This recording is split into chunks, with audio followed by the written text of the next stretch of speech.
llevan a tener un pensamiento y el pensamiento definitivamente me lleva a la acción. ¿Qué pasa cuando yo no tengo una salud mental sana o cuando yo actúo a partir de los impulsos? Si a nosotros los adultos nos ha pasado, que funcionamos a partir de un impulso ciego, llamémoslo de esa manera, y terminamos cometiendo errores, fallas, diciendo cosas que no tenemos que decir, haciendo cosas que no tenemos que hacer, tomando decisiones inasertivas, donde a veces incluso nos llevamos a toda una familia por delante. Y ¿a qué? A este tipo de situaciones que nosotros desde la emocionalidad, cuando estamos en una meseta emocional, la meseta emocional es un cúmulo de emociones discordantes, se hagan de cuenta un vasito de agua que se va llenando, con estas emociones discordantes, la ira, la rabia, la culpa, la vergüenza, la tristeza, que se van llenando y cuando menos pensamos y llegamos a esa meseta emocional, terminamos asumiendo decisiones, acciones, pensamientos que nos llevan a hacer giros de destino, incluso en nuestras historias de vida. Por eso es importante un poco comenzar por esta regulación emocional, por este acompañamiento psicoemocional, para que tengamos unos pensamientos mucho más frescos, positivos, pensamientos mucho más productivos, ¿sí? Y que nos lleven a hacer acciones que realmente sean parte de nuestro proceso de construcción personal. Bueno, entonces, un poco voy a contarles que la Organización Mundial de la Salud ha determinado que, tuve un error de ortografía, qué pena con ustedes, el 13% de los niños, niñas y adolescentes entre los 10 y los 19 años padecen en este momento de un trastorno de salud mental. ¿Y esto en qué radica ahorita en este momento? Que nosotros venimos de un episodio mundial de adversidad, un episodio muy catastrófico que fue la pandemia. La pandemia nos ha dejado unos resultados en nuestros jóvenes supremamente complejos porque el encierro, el tener que estar conectados a través de la virtualidad, la falta de socialización, el tener que socializar con personas que nos vemos solamente en la mañana y en la noche como son nuestras familias, pues llevó a muchas personas a tener complicaciones en su salud mental. Y también el hecho de que no tuvimos prácticas incluso adecuadas del manejo de la información en ese momento. Entonces hubo un pánico colectivo, un miedo colectivo que a todos nos ocurrió y que desafortunadamente muchas veces nosotros los adultos no supimos incluso cómo manejarlo. Y cuando no supimos cómo manejarlo, pues nuestros chicos tuvieron que impactarse porque tampoco sabían cómo resolver esta situación, ¿no? Yo quiero contarles una experiencia que tuve. Un día yo salí de mi trabajo y adelante mío, tal vez a 1 metro, 2 metros, iba un chico muy joven y él iba caminando, pero empezó a caminar más despacio. Yo incluso me asusté porque yo dije, pero ¿por qué camina tan despacio? Yo iba detrás de él y yo no quise acelerar, sino que me quedé detrás de él. Él comenzó a caminar despacio, despacio. Yo esperé qué iba a hacer y se acerca a un árbol y se coge el árbol y se agacha y empieza a respirar profundo y respira como, entonces me preocupé, yo me acerqué y le dije, ¿estás bien? Hola, ¿cómo estás? Mi nombre es Yadira Sánchez, ¿estás bien? ¿Estás bien? El chico no me respondía, yo dije, se va a desmayar, pero era que tenía los audífonos puestos.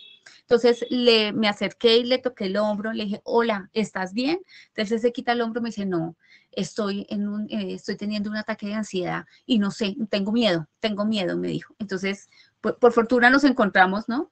Le dije, vamos a respirar, yo soy terapeuta, trabajo aquí, le conté, tranquilo, no te voy a tocar, simplemente acompaña la respiración que yo te voy a hacer para que puedas regular esta sintomatología que tienes. Lo acompañé en el proceso de respiración, claro, su sintomatología se exacerbó, pero esto no tardó más de 10 minutos. Y bueno, ya empezó a declinar su sintomatología, conversamos un poco y me dice, después de la pandemia, yo quedé con esto y me dan unos ataques de pánico, de miedo absoluto, casi no puedo salir a la calle porque me da miedo, siento temor de salir a la calle.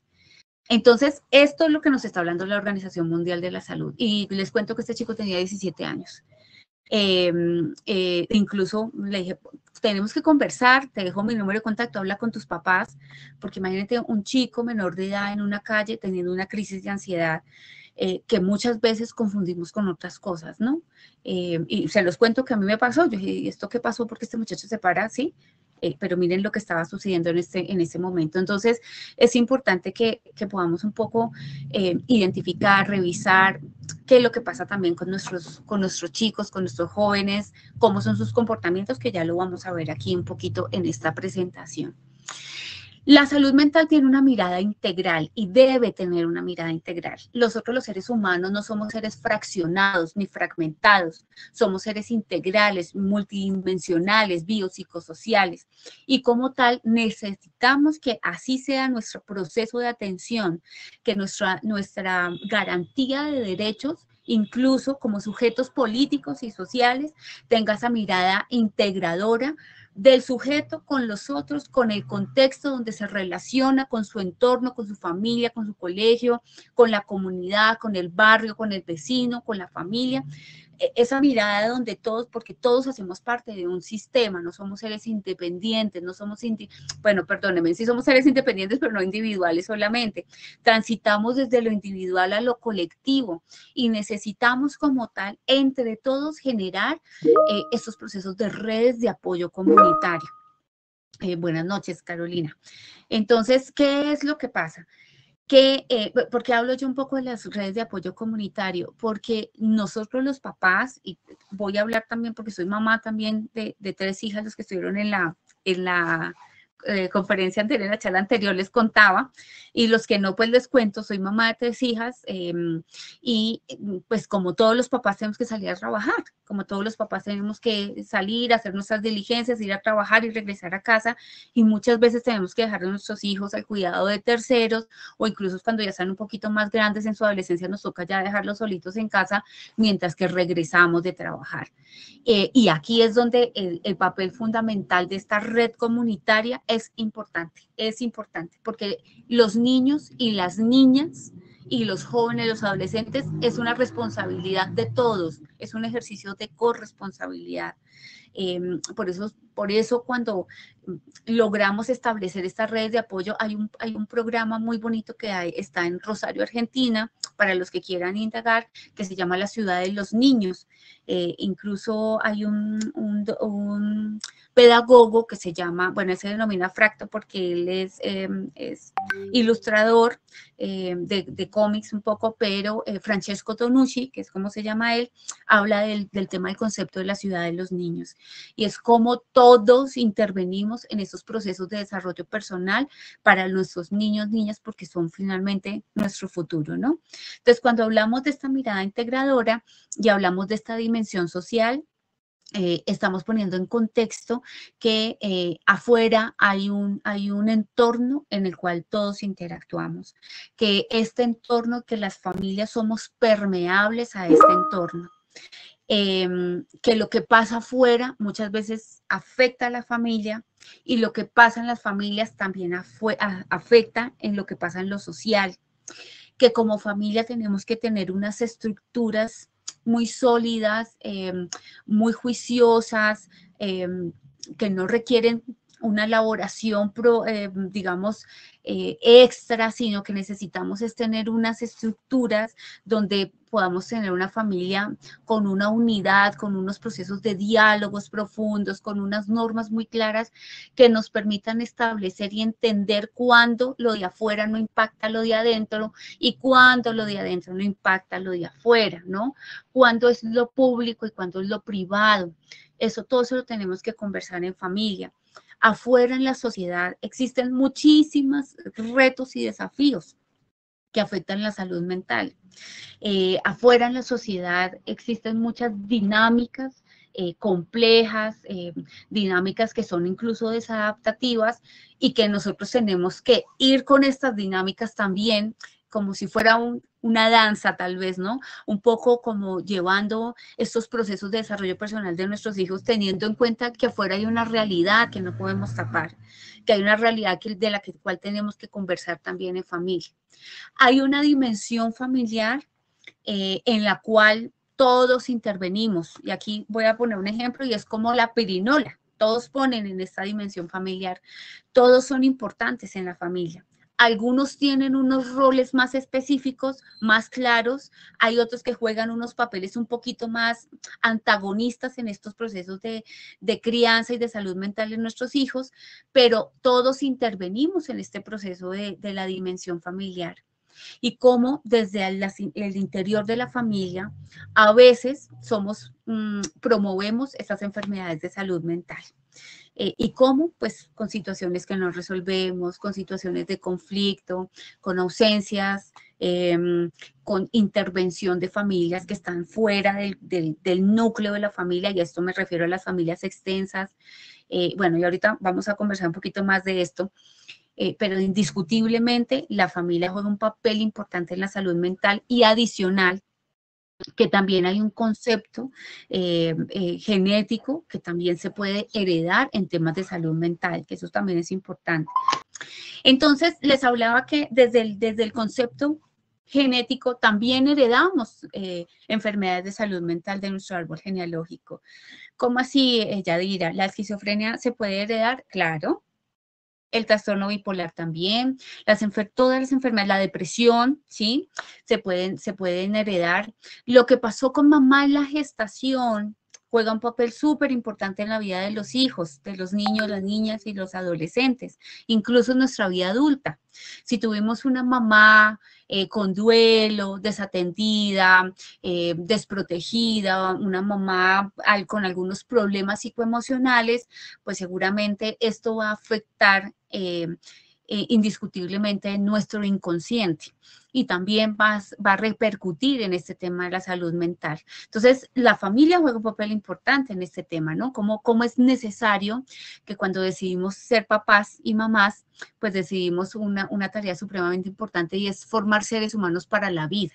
No tener hijos solamente por tener los hijos, sino formar seres humanos para la vida y estar disponibles emocionalmente para estos procesos de crianza, que es una tarea maratónica, que es una tarea retadora, que es una tarea hermosa. Claramente, los que acompañamos procesos de crecer a nuestros hijos, es una tarea maravillosa, pero también que requiere muchísima dedicación, esfuerzo y trabajo personal, y trabajo familiar y en conjunto, ¿no? Cuando yo soy una mamá sana, cuando yo me he trabajado a mí misma, pues también voy a tener, y un papá claramente, voy a tener la posibilidad de tener una familia con unos procesos de salud mental totalmente diferentes, y acompañar a nuestros hijos en ese proceso. Les cuento que tengo acá una compañía, es una perrita, y entonces ya ahorita empieza a ladrar, entonces les cuento.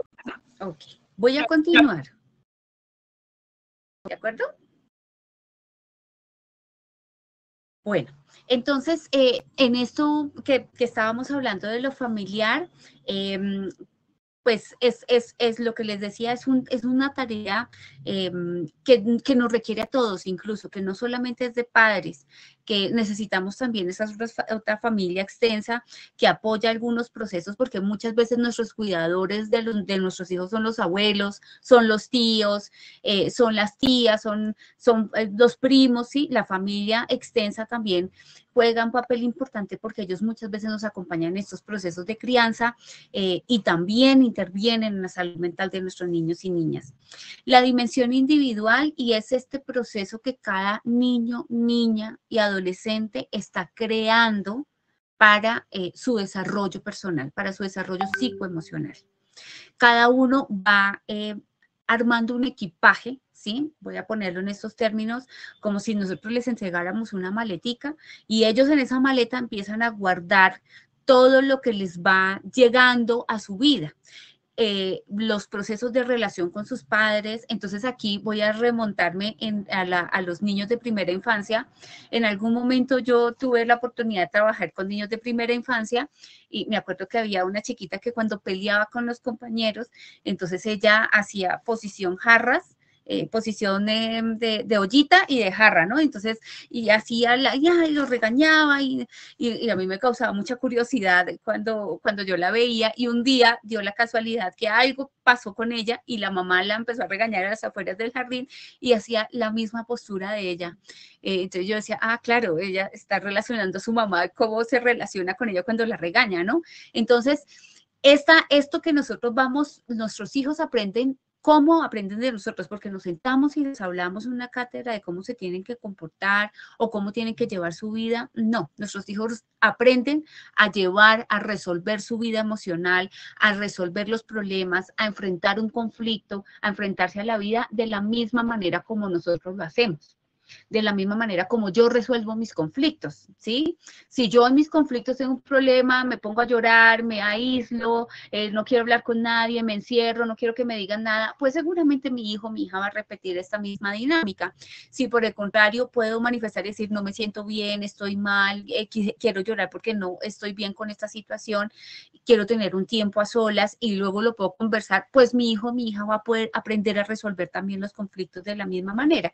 Entonces, esta situación de salud mental es la misma situación. Como yo resuelvo mi vida personal, es como ellos van acumulando y pues se van llenando de esta información para crear su propia dimensión individual.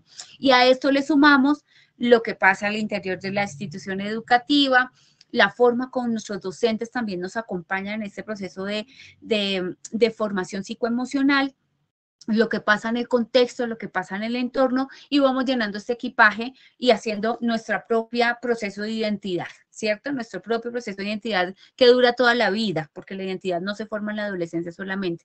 Todos estamos en un proceso de construcción y vamos cambiando, somos seres cambiantes por fortuna, y vamos cambiando. Algunos cambiamos de pronto para crecer espiritualmente y demás, algunos otros no, ¿no? Entonces, pero somos seres cambiantes y eso también es importante que lo tengamos claro. Y la dimensión espiritual, que la quise poner acá, no como un contexto religioso, porque la religión es un camino que es súper respetable y está basada en el sistema de creencias de cada uno y de las familias también, pero la dimensión espiritual va un poco más allá, ¿no? Va en ese proceso de creer en mí, de mi proceso personal, de mi amor propio, de mi conexión seguramente en mi creencia personal, en lo que yo crea, en mi sistema de valores y principios que he creado a partir de un proceso de construcción con mi familia, y que esos principios que yo me voy gestando a través de la vida son innegociables, ¿cierto?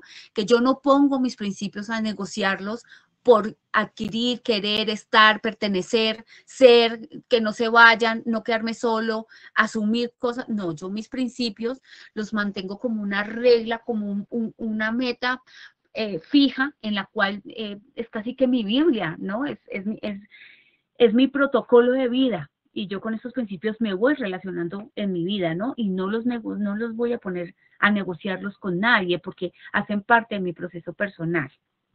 Algunos seguramente van cambiando, como les vengo diciendo, ¿no? Y en eso también hay que enseñarle a nuestros hijos. Ay, se me fue por acá. Listo. Vamos a hablar un poco de qué afecta la salud mental de nuestros niños, niñas y adolescentes, ¿sí? Lo puse en dos contextos. Sin embargo, lo que yo les decía, hay varios contextos que nos llevan a la afectación en la salud mental. Vamos a hablar un poco del entorno social y definitivamente la falta de oportunidades en algunos niños, niñas y adolescentes, pues finalmente puede generar afectación en nuestra salud mental, ¿no? El no pertenecer, el no hacer parte, el no ser incluido, el no tener unas puertas abiertas para poderme desarrollar de una manera integral.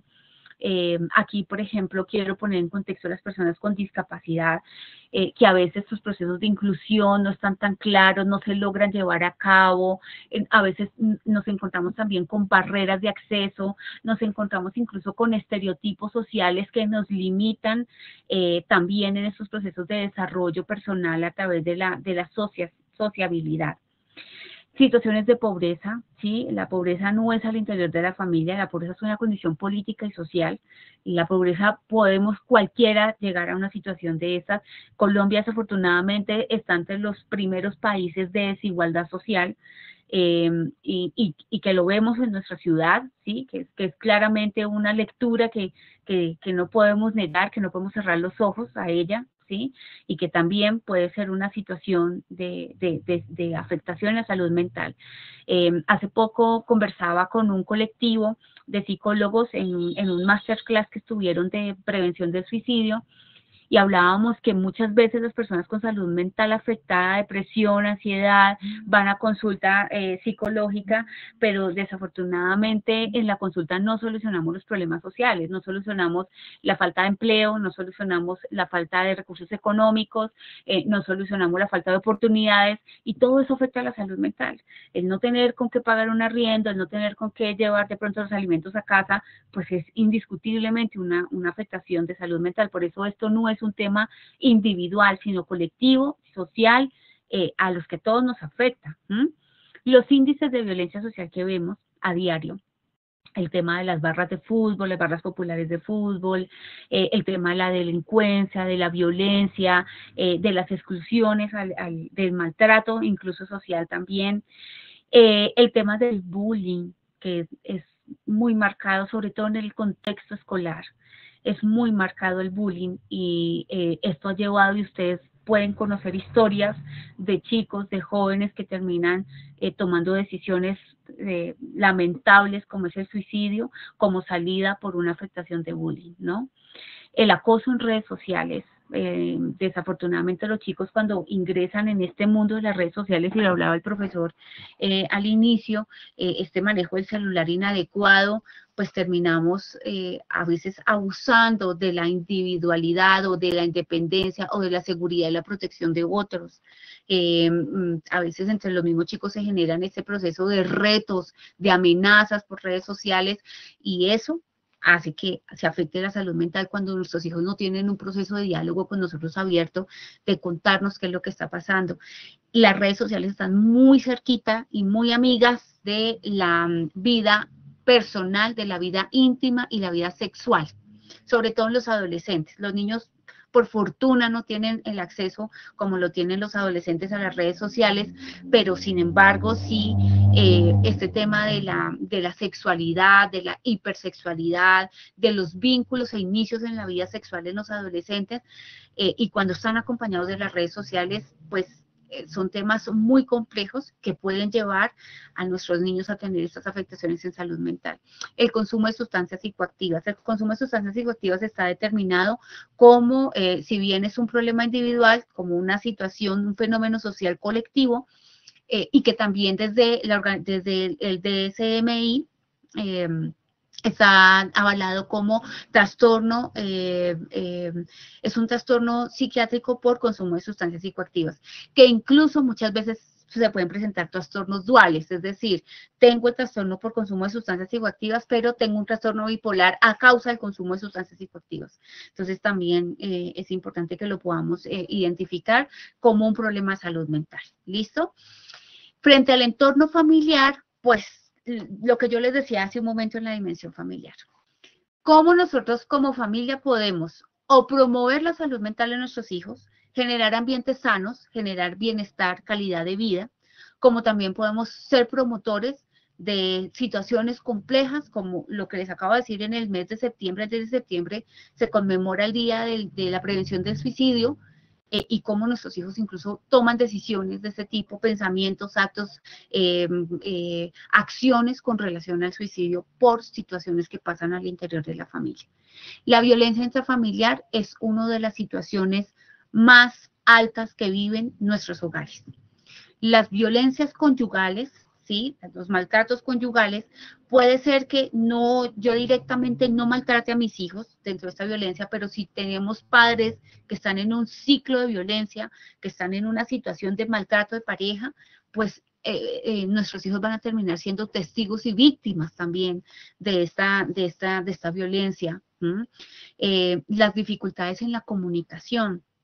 Entonces, como papás, cuando tenemos hijos adolescentes, incluso con los niños más pequeños, a veces nos cuesta conversar de temas importantes, temas como la homosexualidad, temas como el consumo de sustancias, temas como la sexualidad, la iniciación de los vínculos sexuales, como las relaciones de pareja, temas como el suicidio, ¿sí? No lo conversamos en nuestra familia, porque seguramente no tenemos el recurso, el conocimiento para poder hablar del tema, o porque simplemente, desafortunadamente, no tengo cómo hablar, no quiero hablar, o evado estos temas que son tan importantes conversarlos en la familia.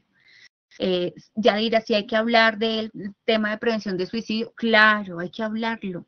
Hay que hablar del consumo de sustancias psicoactivas, de cómo es esto, de cómo llega, de cómo toca la puerta de la casa de una persona, de cómo la calle está llena de diferentes estratos sociales, colores, razas, etnias, de personas estudiadas y no estudiadas.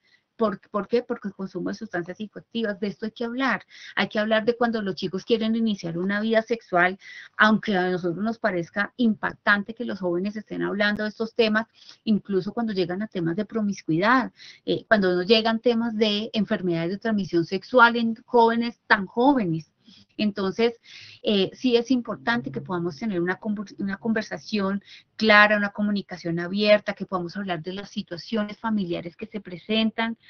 Si bien es cierto, todas las familias vivimos retos y desafíos económicos, emocionales, familiares, de relaciones interpersonales.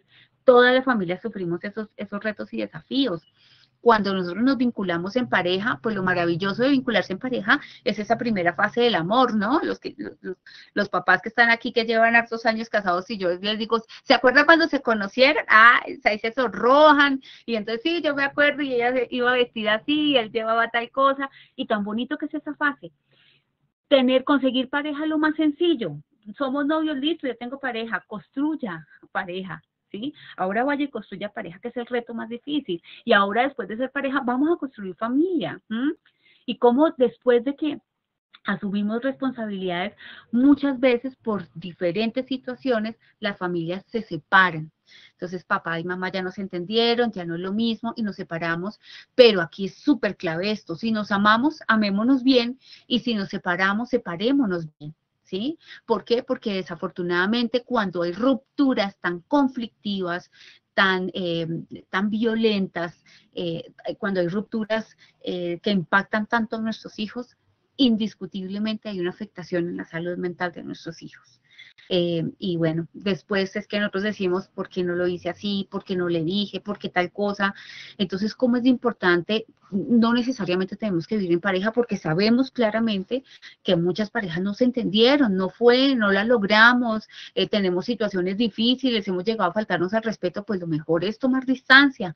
Pero hay algo que nos va a unir toda la vida, que es nuestros hijos. Entonces ya te dejo de amar como pareja y empiezo a amarte a través de nuestros hijos. La forma como nuestros hijos aprenden a amar es como nosotros les enseñamos a amar.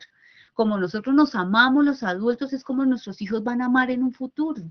¿Cierto? Entonces, y no desde un amor romántico, sino desde un amor real, desde un amor con límites, desde un amor con disciplina, desde un amor consciente, ¿cierto? Y ahí es donde nosotros jugamos este papel importante en nuestras familias. La ausencia de las figuras de cuidado. Muchas veces, yo quiero contar, a mí me gusta mucho contar como diríamos chismecitos, pero voy a contar chismecitos de consulta, pero no los nombres de las consultas. En algún momento atendí a una chica de 18, tal vez entre los 18 y los 20 años. Ella llega a consulta porque su psicóloga, la que la estaba atendiendo en ese momento, se había ido de la ciudad, había hecho traslado a ciudad y estaba sin atención, y era una chica que requería sí o sí mantenerse en un proceso de atención. Y esta chica, desafortunadamente, cuando a los 5 años, entre los 4 y los 5 años, sus papás se separaron porque la mamá inició un nuevo vínculo de pareja y el papá pues vivió una depresión profunda por esta separación. Los papás se ausentaron emocionalmente de ella. Ella solamente vivía con adultos, no había otros niños, no otras personas con quien se relacionaba, sino su mamá y su papá, y pues de vez en cuando veía las familias extensas. Y ella empezó a entrar en un vínculo, en una dimensión paralela más bien. Ella entra en una dimensión paralela desde lo psiquiátrico y ella empieza a crear un mundo paralelo a la realidad. Ella vivía en dos mundos: lo que pasaba en su mundo, en su trastorno psiquiátrico, y lo que pasaba en este mundo real. Y desde los 5 años empezó a crear este mundo. Lo que hacía era ponerse los audífonos, ponía una música especial de algunos no era una música como tradicional, sino algunos sonidos instrumentales que la llevaban y la evocaban a poder entrar a otro mundo paralelo, y en este mundo paralelo vivía una realidad para ella. Tenía pareja, era mayor, trabajaba, en ese mundo no tenía mamá, sino tenía papá. Aquí el que estaba ausente era el papá y la que estaba era la mamá. Entonces creó todo un mundo paralelo debido a estas situaciones de salud mental que ella estaba viviendo. Es una paciente que desafortunadamente se queda con su trastorno psiquiátrico de manera permanente, toma medicamentos, a veces hace crisis profundas y le toca institucionalizarse. Un día su psiquiatra le dice, tienes que elegir en qué mundo te vas a quedar, en esa dimensión o en esa, porque no puedes estar y ni trabajar ni tener funcionalidad si estás en estas dos dimensiones. Y él dice, yo me quedo allá, porque allá me va mejor que acá. Y cuando tenía problemas en esa dimensión paralela, pues aquí se afectaba indiscutiblemente. Miren hasta dónde llegan estos procesos de separación de pareja y de familia. Y quería contárselos, y me parece una historia a la cual acuno con muchísimo respeto, con mucha honra, pero que me parece que juega un papel importante para comprender cómo nosotros, nuestro rol como figuras de cuidado, como figuras emocionales presentes en nuestra vida de nuestros hijos, necesitamos estar con ellos y acompañarlos a transitar las crisis de familia. Cuando muere un ser, un familiar, un ser querido, nuestros hijos necesitan estar acompañados por nosotros y necesitan acompañamiento también psicosocial. Las crisis económicas, nuestros hijos deben saberlas, tenemos que contar, no, todo está perfecto, cuando no todo está perfecto, ¿sí? Porque no podemos negar la realidad de nuestras familias. Habrán temas que necesitan tener acompañamientos claramente, sí, pero sí es necesario, y también dependiendo de las edades, saber con quién podemos conversar y cómo podemos conversar con nuestros hijos. A los niños se les cuentan unas cosas, a los adolescentes se les cuentan otras cosas, ¿cierto? Entonces, de acuerdo al ciclo vital o de acuerdo al curso de vida, también tengo comunicaciones con mis hijos. Y también muchas veces tenemos ausencias de las figuras porque alguno de los padres deja de asumir su rol. ¿Sí? Cuando deja de asumir su rol, nos separamos, mamá se fue o papá se fue, asumieron otra vida en pareja, bueno, como haya sido, y nos olvidamos de estos hijos, ¿sí?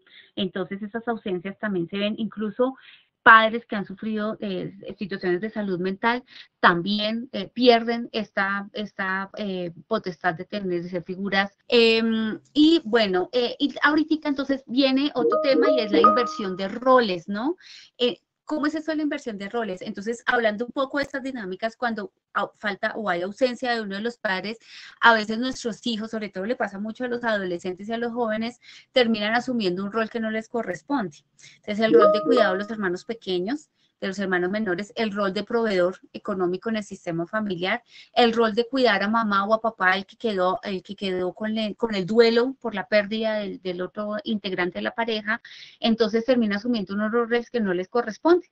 Y eso también afecta a la salud mental porque los saca a los niños, a las niñas o a los adolescentes de su etapa de ciclo vital, de su curso de vida. Entonces dejan de ser los niños, dejan de ser los adolescentes para asumir una adultez temprana que no les corresponde. Y pues indiscutiblemente esto afecta a nuestra salud mental. Bueno, si hay preguntas, no olviden que pueden irlas escribiendo, pueden abrir sus micrófonos y las pueden hacer a través de la llamadita. Bueno, signos de alerta. Cuando nosotros tenemos que de pronto tener un ojo alerta, como estar pendientes de qué está pasando con nuestros hijos en temas de salud mental, y es cuando hay estos signos de alerta, aunque existen otros muchos que ustedes también pueden consultar, que pueden preguntar a través de su médico personal o a través de Milena, que sé que hace la tarea de psicoorientación en el colegio.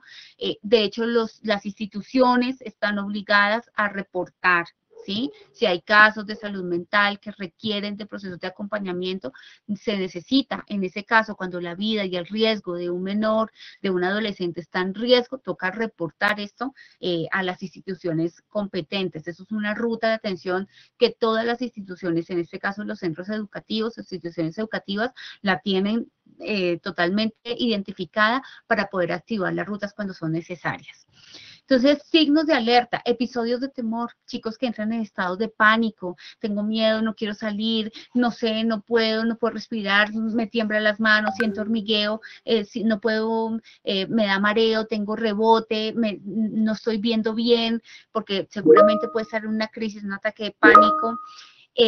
Hay llanto repentino, ¿no? De repente nuestros chiquis o los adolescentes se pusieron a llorar, no sé por qué estoy llorando, no me siento bien, me siento solo, yo no quiero estar aquí, ¿sí? Cosas como ese tema, estas conversaciones toca estar alertas, el aislamiento y la soledad, entonces mejor me voy a mi cuarto. Yo tengo una chiquita de 6 años y cuando ella se enoja, porque claramente nuestros hijos se enojan, entonces se enoja y se va para el cuarto y cierra la puerta. Entonces yo le digo, no, mi amor, tú puedes enojarte, pero cerrar la puerta no, porque yo como mamá tengo que estar pendiente de cómo estás, de qué está pasando contigo. Entonces, ¿te puedes enojar? Claro, es un derecho enojarte, te puedes enojar porque no puedes estar de acuerdo con cosas, y eso está claro.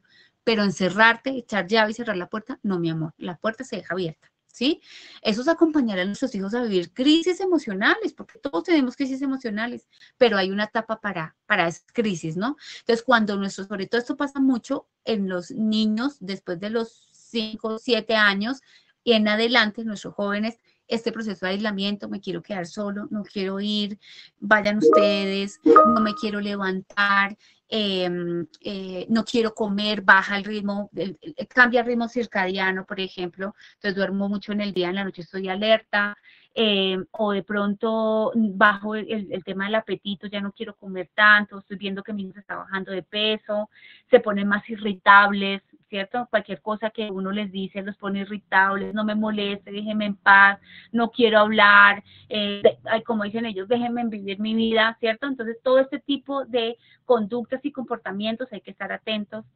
Problemas de concentración, y eso lo ven muchos los profesores en el colegio, ¿no? Entonces un chico que empieza a perder concentración, atención, memoria, que a veces como que un poco se distrae, no está atento, no está en la misma dinámica que venía, atención, eso es un estado de alerta, algo está pasando con este chico, sobre todo cuando su funcionalidad era diferente, ¿no? Entonces cuando hay cambios estructurales, funcionales y cualitativos, en la vida de los niños, de las niñas y de los adolescentes hay que estar en estado de alerta para mirar qué está pasando. Relatos fuera del principio de realidad, y ya se los acabo de describir con el ejemplo que les acabo de dar. Insomnio, no estoy durmiendo, no, mi hijo pasa 12, 1, 2 de la mañana y como dice el profesor Carlos, pegado al celular, jugando, o no quiere, no puede dormir, se levanta de noche, duerme muy poquito, duerme 2 horas, ese tipo de situaciones hay que estar en estado de atención porque el insomnio indiscutiblemente genera situaciones de salud mental. Diálogos confusos, ¿sí? El diálogo confuso es, yo no sé por qué estoy acá, a mí me parece que esta vida no es lo que yo quiero, yo no quisiera seguir en esta dinámica, yo quisiera como irme y como no volver, ¿sí? Esos diálogos de confusión que muchas veces se presentan acompañados por situaciones emocionales, es importante que los podamos tener como signos de alerta, ¿no? Aquí el colegio, como este ejercicio de corresponsabilidad, también tiene una posibilidad de poder observar el comportamiento de sus estudiantes.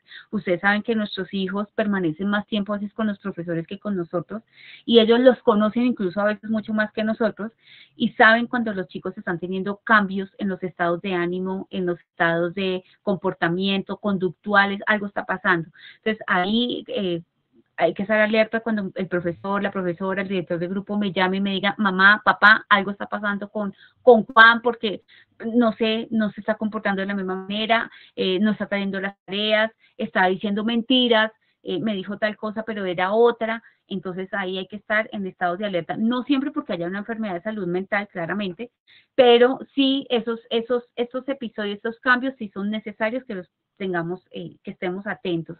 Miren, la salud mental es tan necesaria como ir a hacerse unos exámenes de laboratorio para ver cómo está funcionando mi organismo. Así es de necesaria la salud mental. Entonces, ir al psicólogo no está mal. Pedir una cita por la EPS para ir al psicólogo no está mal. Si vamos a hacer un cambio al interior de la familia porque papá y mamá se van a separar, porque nos vamos a ir a vivir a otra ciudad, porque ya no vamos a vivir con los abuelos, pues eso también puede tener un acompañamiento, y no porque es que no seamos una familia que seamos funcional, no, al contrario, buscar la ayuda es de valientes, es de líderes, es de personas que son responsables psicoemocionalmente. Entonces, está perfecto buscar la ayuda en situaciones de cambio, en situaciones digamos, de movimiento al interior de la familia, o ya en situaciones críticas. Desafortunadamente vamos al psicólogo cuando ya estamos en los momentos más críticos, ¿sí? Y no solamente psicólogo, muchas veces en temas de salud lo hacemos de esa manera. Después voy, después me mando a revisar, después me hago el examen, y cuando ya fui, ya la cosa ya se había avanzado, ¿no? Entonces, así mismo pasa con la salud mental. Bueno, entonces, ¿cómo podemos promover salud mental saludable, ¿sí? En nuestros hijos, con bienestar, ¿no? Con calidad de vida. Papás, nosotros todos tenemos que trabajar, todos tenemos que salir y ausentarnos de la familia. Algunos papás trabajan viajando. Eso es una realidad que no vamos a negar, ¿sí? No es que seamos malos padres, es que tenemos que proveer a nuestra familia también en temas económicos. Pero los tiempos de familia son fundamentales, ¿sí? Nosotros a veces tenemos hijos en destiempos, ¿no? Entonces, como que la realidad anteriormente era, no, pues nacía el uno y a los 2 años nacía el otro y a los otros 2 nacía el otro, pero no, ahora muchas veces somos familias que tenemos un hijo, pasa un buen tiempo, 8, 9, 10 años incluso, para volver a tener otro hijo. Entonces son hijos que están en unas distancias de edad bastante importantes. Entonces, si yo tengo un hijo adolescente, pero tengo un hijo de 5, de 6, de 7 años, y tengo otro de 14, 15, pues estos tiempos que compartimos en familia son importantes, en que todos estemos juntos, pero también hay momentos donde yo tengo que estar con el adolescente y tengo que estar con mi niño.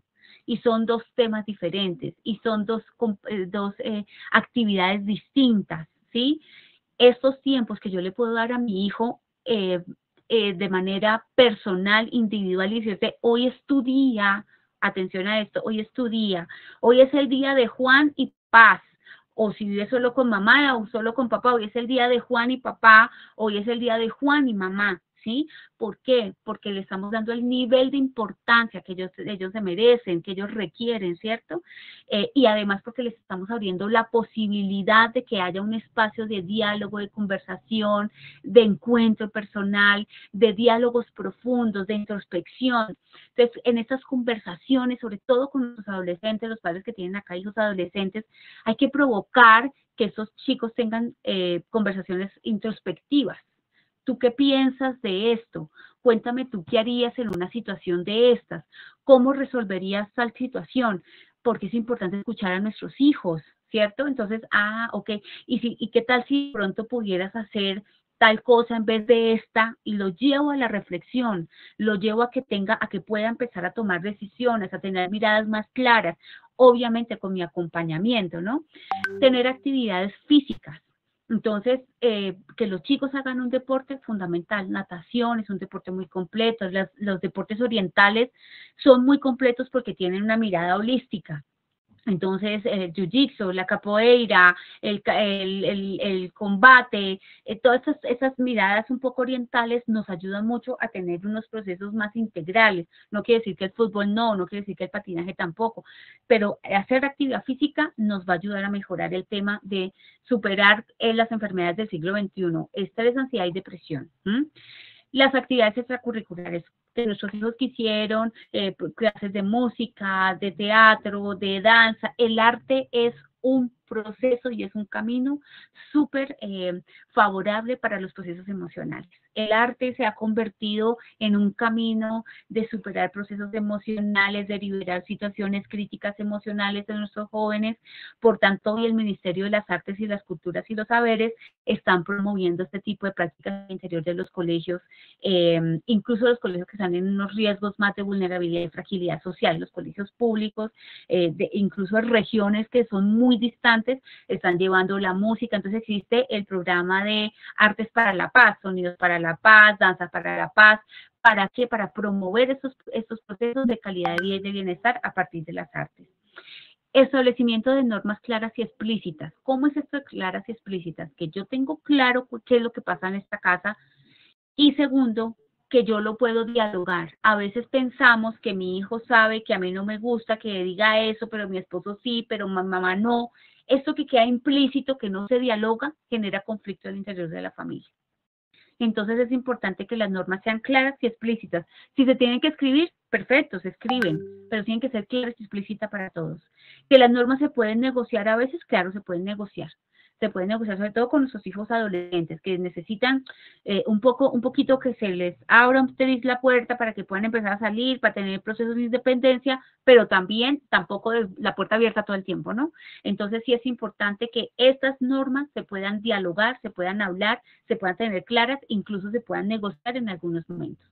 La socialización de las situaciones de familia, lo que venías diciendo ya ustedes, conversar lo que pasa al interior de la familia. Oye, hijo, hija, ahora estamos teniendo una serie de dificultades con tu abuela, con los papás de tu papá, con la mamá de tu mamá, con los porque se presentan ese tipo de situaciones. Y no por eso vas a dejar de amar a los abuelos, no por eso vas a dejar de ver a tus abuelos, a menos que la vida esté en riesgo, la integridad de nuestros hijos, pero pues todos hacemos parte y todos sumamos para la vida de nuestros hijos. Nosotros desafortunadamente tenemos una dificultad como adultos y es que a veces hacemos parte de nuestros hijos del conflicto y lo hacemos mal. ¿En qué sentido? En que si ve cómo su papá, si ve cómo se va con su abuela y no nos pone cuidado, eso genera malestar en la vida de los hijos.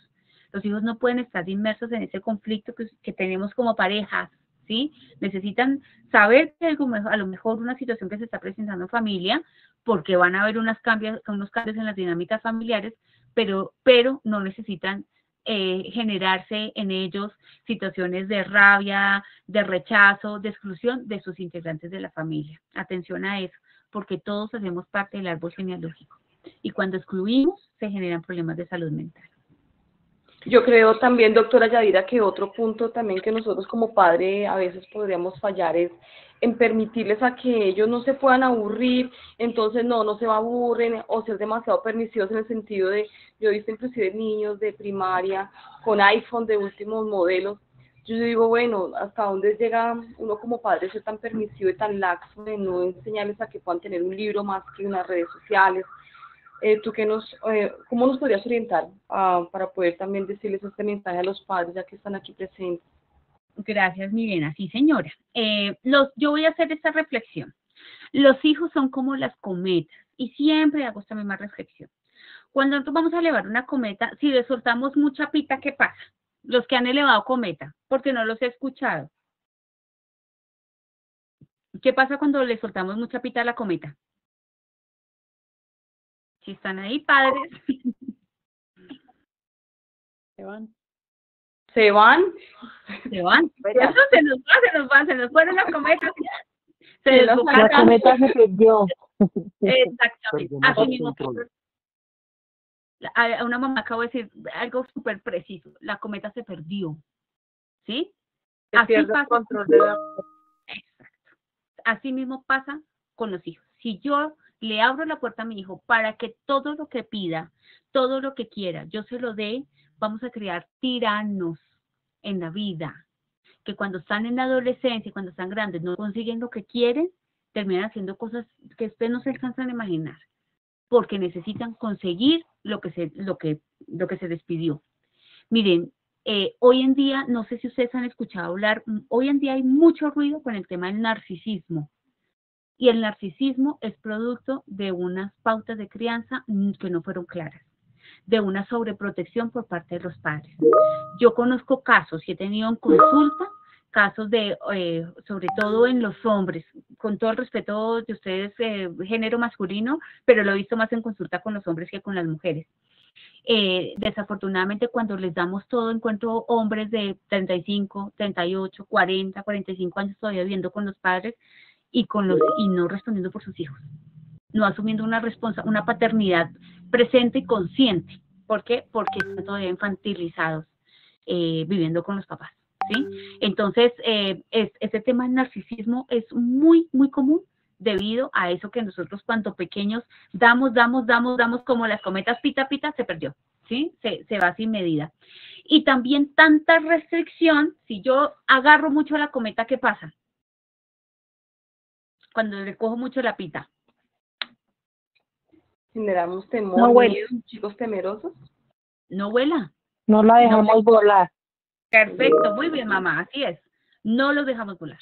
Entonces tampoco le damos la oportunidad a nuestros hijos de hacer su vida, de adquirir sus propias habilidades, herramientas, de ser lo que yo les digo, sus principios, sus valores, su identidad. ¿Por qué? Porque los tengo amarrados y no les permito también empezar a crear su propia historia de vida, ¿sí? Entonces, en esto sí hay que tener mucha claridad. Los hijos, como las cometas, soltamos un poquito de pita y también agarramos para que no se nos vaya. ¿Listo? Y adicional, que me encantó lo que dijo la profesora Milena. ¿A los hijos se pueden aburrir? Sí, eso es maravilloso que se aburran. Es que no hay nada que hacer. Voy a hacer la expresión de mis consultantes. Es que no tengo nada que hacer. Es que yo, no, qué pereza esto, ¿no? Porque tengo muchos consultantes así. Entonces, claro, sí. Bueno, y si no hay nada que hacer, ¿qué puedes hacer? Dime qué tienes, ya arreglaste tu cuarto. Yo les pregunto, ¿cómo tienes tu cajón de tu ropa interior, o cómo tienes tu cajón de tu ropa de tus camisas?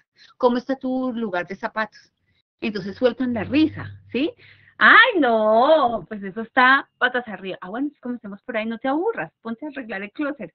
Y eso me hacen caras, me voltean los ojos, miran a la mamá y al papá y se rascan el cabello, porque claramente a los hijos hay que permitirles que se aburran. Hay días que no hay planes, hay días que no hay plan. Hoy no vamos a salir, hoy vamos a estar en casa. Pero ¿por qué si siempre salimos? Porque hay días que podemos estar en casa, no siempre hay un plan para hacer, ¿sí? También existe el arte de no hacer nada ese día, ¿sí? Y también hace parte del descanso de la familia, ¿sí? El poder estar en casa, un día de descanso en familia, de no salir, de soltar un poco la contaminación que hay afuera de lo social y poder estar, eso incluso fortalece el vínculo familiar. No crean que la pandemia solamente dejó situaciones complejas, también hubo familias que se unieron más, familias que empezaron a jugar, una de esas fue la mía, empezamos a jugar parqués. Mi hija estaba muy pequeñita, la chiquita estaba muy pequeñita, le estábamos enseñando los colores, entonces jugábamos parqués todos y ella aprendía los colores y cuando jugábamos parqués nos rifábamos quién iba a lavar la loza, quién iba a hacer tal cosa con la jugada del parqués, el que perdía le tocaba, ¿no? Entonces, esto que fortaleció también vínculos familiares. Entonces, hay cosas que son súper sencillas de realizar y que nos permiten mantener esos vínculos familiares unidos. Bueno, familias, muchísimas gracias de verdad por este espacio.